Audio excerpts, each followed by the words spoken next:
Welcome to Brazilian in Action Conversation with Andre Augusto and Monnique Sharon. Let's practice. Come on. Hello and welcome to the deep dive. Today is a very special session. Usually we take a stack of articles and we talk fast.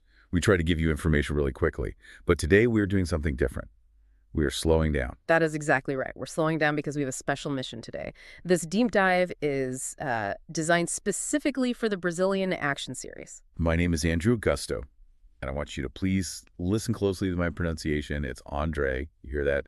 The stress is on the first syllable, Andre. And hello. Hi. My name is Monnique Sharon. Please listen to my name too. It is Monnique. See?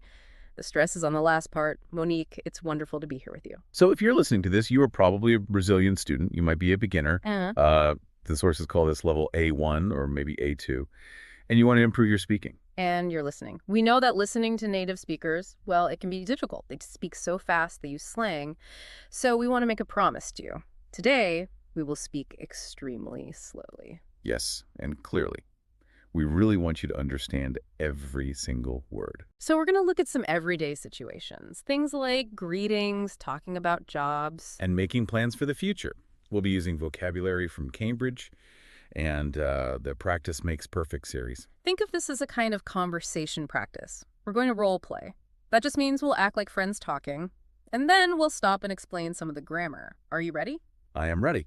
Let's begin with our first topic, greetings. Okay, so here's the situation. We're friends, but we have not seen each other for a long time, maybe a year, and we meet on the street completely by accident. Okay. If I see you walking, I'm surprised. I smile and I say, hey, long time no see. I look at you and I'm happy to see you, I say. It is a surprise. How have you been? Okay, let's pause right there. That was a really short exchange, but there is so much to learn. I use the phrase, long time no see. Yes, long time no see. This is a very interesting phrase. You know, if you look at it in a grammar book, it looks wrong. There's no verb. Yeah. It's just words put together. Exactly.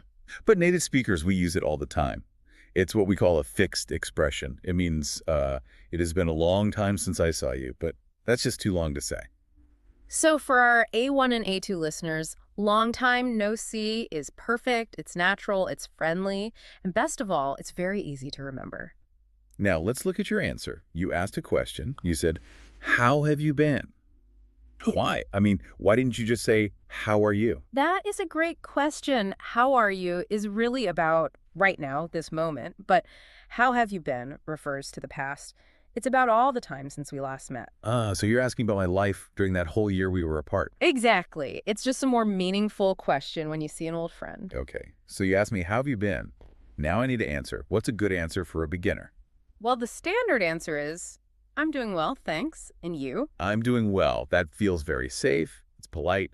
But let's look at our source material. It gives us other options. What if I want to sound a little more casual? You could say, not bad, thanks. Not bad. Yeah, I hear that all the time.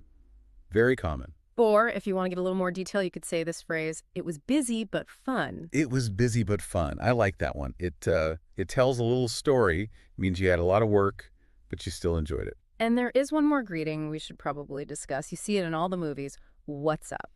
Yes. What's up? I hear this constantly. But can I use this with my boss? No, please do not use it with your boss. It is very, very informal. It's for friends only. It just means what is happening. Or even just, how are you? So if someone asks me what's up, Yeah. how do I even answer that? Do I tell them my whole life story? No. The answer is usually very short. You can just say, not much. Yeah. Or sometimes you just say, hey. So what's up is more like a way to say hello. Yeah. It's not a real question. Exactly. You got it. Okay. So we've said hello. Yeah. Now we need to actually have a conversation. We need to catch up. Let's move to segment 2. Personal information and jobs. This is a really important segment. Beginners often make a very specific mistake here. Let's practice asking about work. Okay, so in our scenario, I want to know about your job. So I look at you and I ask, tell me about yourself. What do you do now? Listeners, please pay very close attention to that question. He asked, what do you do? He did not ask, what are you doing? This is a classic trap for Brazilian students, isn't it? Can you explain the difference for us? Of course. What are you doing implies right now, at this exact second. If you ask me, what are you doing?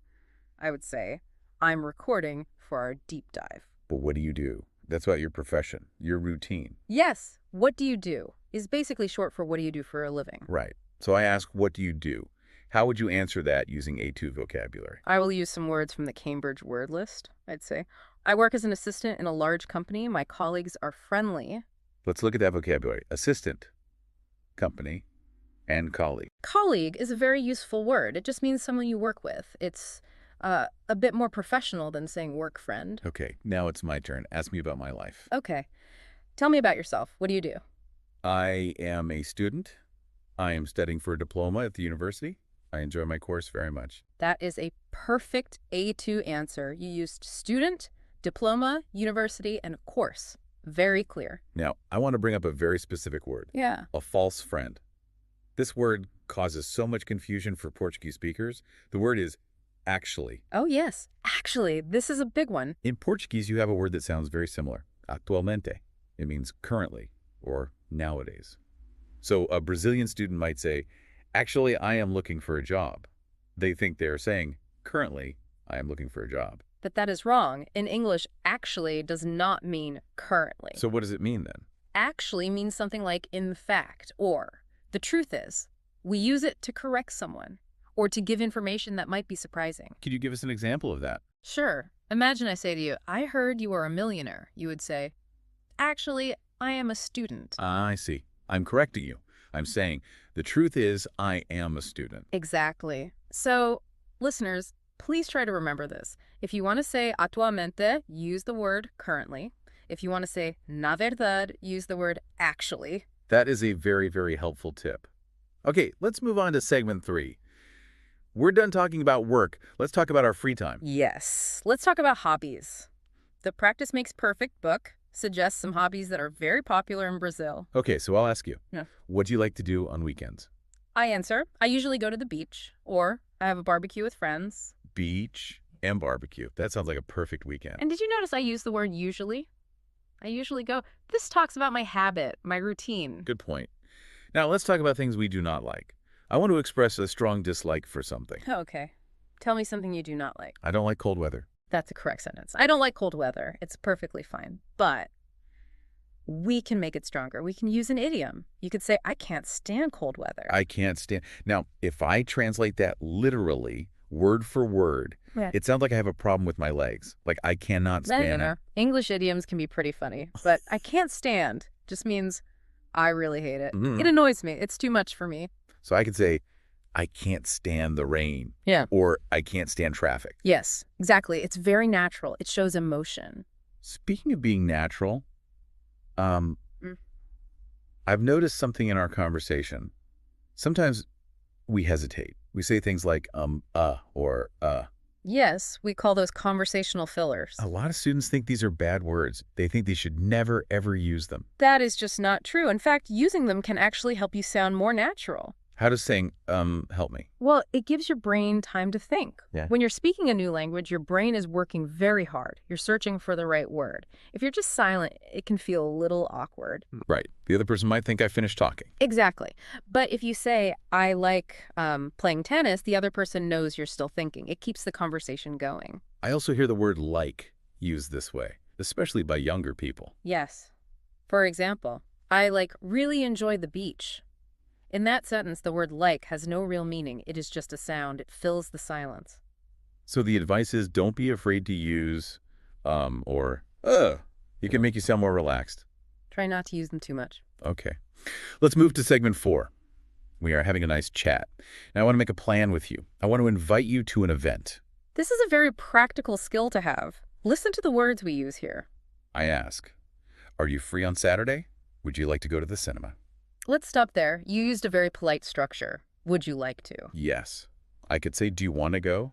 But would you like to? Just sounds a little softer, more polite. It is an invitation, not a demand.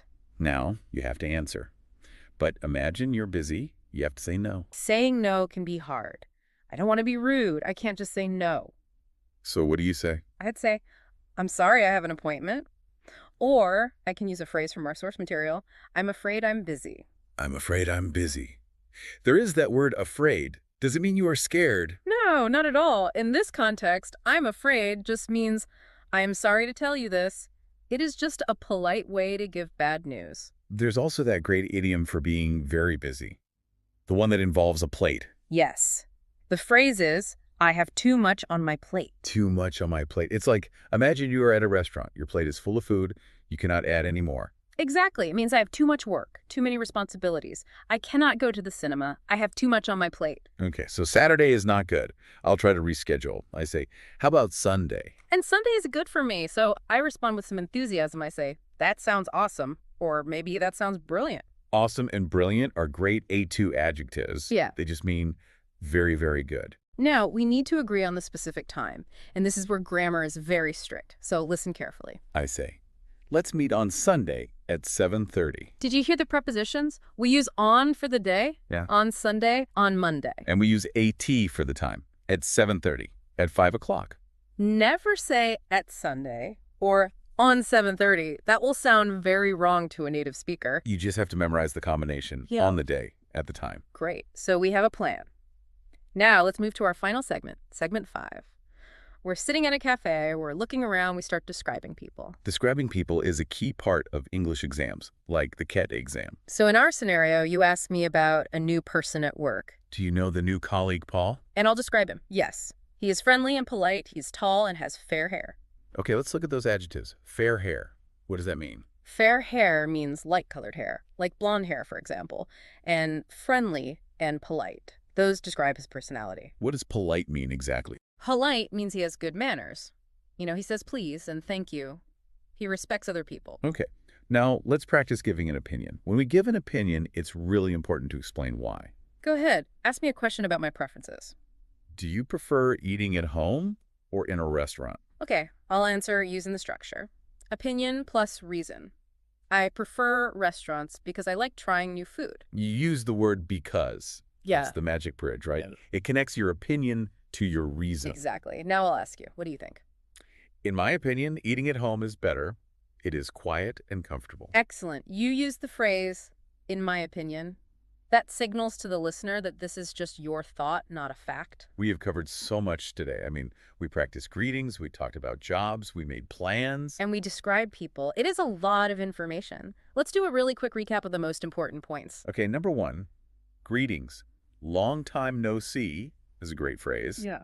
And how have you been asks about the past. Number 2, jobs. Remember that false friend actually. It means, in fact, not currently. Number 3, hobbies. Use I usually go for your habits, and use I can't stand for things you really, really dislike. Number 4, plans. Be polite. Use would you like to. And please remember your prepositions. On Sunday at 7:30. And finally, opinions.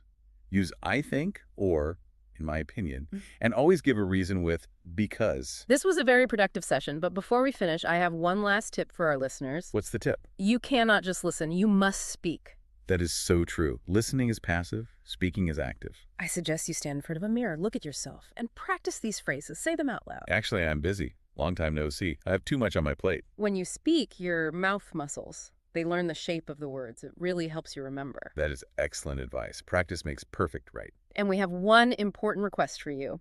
This deep dive is part of the Brazilian in Action series. If you enjoyed this lesson, if it was helpful, please subscribe to the Brazilian in Action channel on YouTube. When you subscribe, it really helps the project grow. It allows us to create more lessons just like this one. We want to help you on your journey from A1 to A2. And then to B1 and B2, all the way. The goal is fluency, and we want to be there to help you. So please click that subscribe button on YouTube. It means a lot to us. It is time for us to say goodbye. I'm going to use a phrase we learned from the source material today.